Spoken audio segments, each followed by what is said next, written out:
Welcome to Luca is a Billionaire, where the only thing I invest in is your answers. You start in Creator Dashboard because that's where Twitch stores your VOD controls.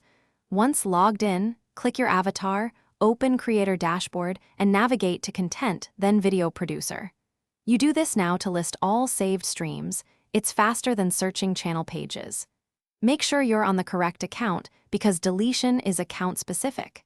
After the Video Producer loads, scan the timeline or use the search filter to find the exact stream you intend to remove. Once done locating the VOD, select it to reveal management options. You should see Edit, Publish, or Delete. You want Delete for full removal. Click the Kebab menu or Delete button, then confirm when prompted.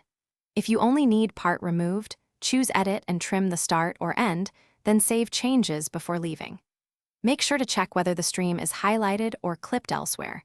Deleting the original removes associated clips in some cases, so consider exporting anything you need first.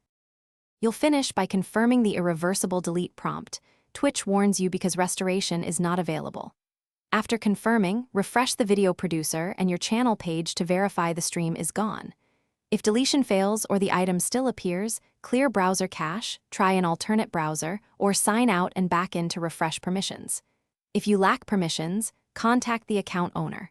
Remember, export any clips or backups before deletion, since once removed, recovery is generally impossible.